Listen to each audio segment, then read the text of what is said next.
Hi there, it's Designer Lily. As some of you may know, recently I started working in a new design position in San Francisco as a senior product designer. I interviewed for about 5 months to get this role because the state of the market is not easy right now, and I felt like every single interview that I had to do my best to prepare. So in this video, I want to go over the strategies that I employed to help me overcome nervousness in high-stakes situations. And especially in this market, it's tough to even land an interview. So any interview you land, it might be the only interview for that week or that month. And you're essentially putting all your hopes and expectations in that interview. And it's really hard not to be nervous. But by employing these mindset shifts, it allowed me to strategize and perform my best when the spotlight was on me in those high-stakes situations in which all eyes are on you. The first strategy is I would measure my outcomes based on factors that I control. So instead of getting nervous and anxious, as bad as it sounds, I just never expected to get the job. In fact, my strategy was to reach 10 onsites before I had any panic mode. And anytime I found myself starting to panic, I remind myself that my outcome is to reach 10 onsites. And that's something that I can strive for and have more control over because I can improve my portfolio presentation, I can improve my interview performance, I can prep more, I can at least reach those onsites. By the time that you reach 10 onsites, you'll either land a role, which has always been my experience, and the other designers and other students I've talked to as well, or you'll get so good at interview performing, you'll become more and more of an expert so that in the future, this skill can help your long-term career. This helps you take off your mind of having so much focus on the outcome of getting hired and think about it more like the process. A number for you could be 5, it could be 12. To be honest, in this especially tough market, I was okay with even doing 20. Other metrics that I would measure myself by are things like improvement in speaking. So I would do recordings of myself doing my presentation, and I have about 20 to 30 something presentation recordings or interview recordings, and I would look through those videos and analyze myself and note any improvement in performances, and I also use AI tools to help me analyze my performance in speaking. Me trying to improve my speaking was a metric that I can control. And then in turn, I found speaking more enjoyable, and in turn, that helped me perform better in interviews. Another metric that could be more qualitative is the amount of time that someone spends on your portfolio website. I've noticed the better and more attractive my portfolio looks, the more visually appealing it is, people tended to spend more time per session in my portfolio websites. In fact, on average, in my past portfolio websites, people spent 2 to 3 minutes, which is higher than the standard 30 or 45 seconds. That has encouraged me to work on my portfolio website and put more and more time into bettering it with each version. And by now, I've done at least 10 portfolio websites. And the crazy thing is, I kind of enjoy them. The second strategy is having a long-term strategy and a plan for yourself. And I cannot stress the importance of this, and I think you can understand from my first point, which essentially leads into this one.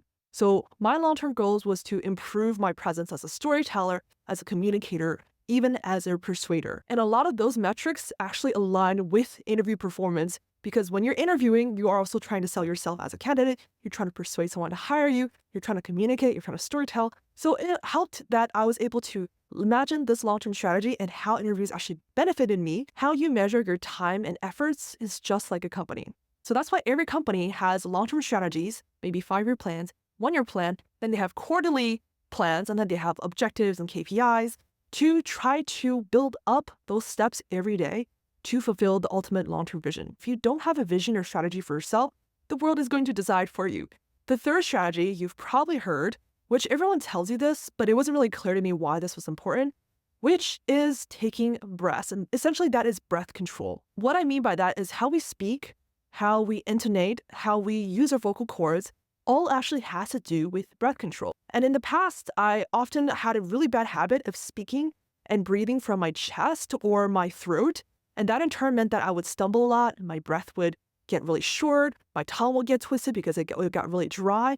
And a lot of that is actually physical as well as mental. And even if you're mentally not as nervous, if you're physically speaking with poor breath control, you're stressing your vocal cords, you are taking a lot of short breaths from the chest, your shoulders are like really tense here instead of relaxing so that you can breathe better. If you're doing all of that, then you may stumble and trip on your words, and in turn that makes you even more nervous. So it's kind of like this really bad loop of a never-ending cycle. The only reason why I discovered breath control is because I started taking singing lessons and realized how important it was to breathe deeply. When you're able to take a deep breath before you speak and actually use that breath, you'll find that you'll be able to enunciate speak clearer, and your voice will travel further. And I've become a lot more aware that my voice, my breath are all part of the instrument in which I deliver my words. So what you can do to improve your speaking is not only to work on breath control, but also try to figure out the proper way to speak. So you want to have your voice kind of higher rather than lower, which is why Ariana Grande has a higher pitch voice in that viral video. That's how I felt. I was like, what has happened?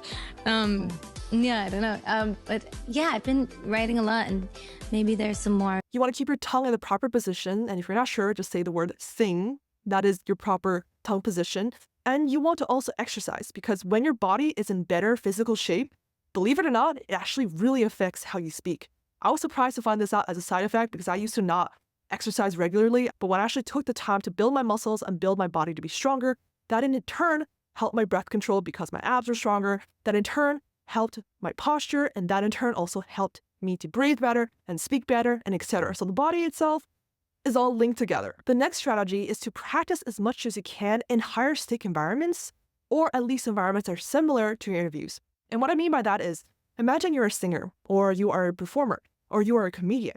You perform a show to 500 people regularly, then you perform to a crowd of 100 people.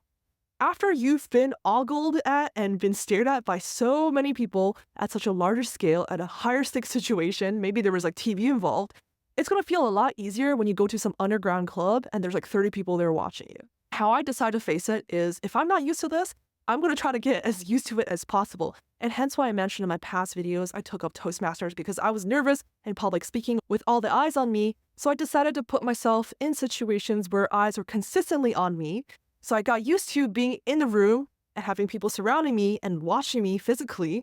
And it became less daunting when I was on a Zoom call, on a Google Meet, and people were just staring at me from a flat screen, like 1 to 5 people. The last strategy ties it all together, and it's something that you all have heard from me if you've kept up with this channel, which is doing the hard things. So for example, doing things that you previously had fears about. You could be doing things that are either physically challenging, mentally challenging, or emotionally challenging.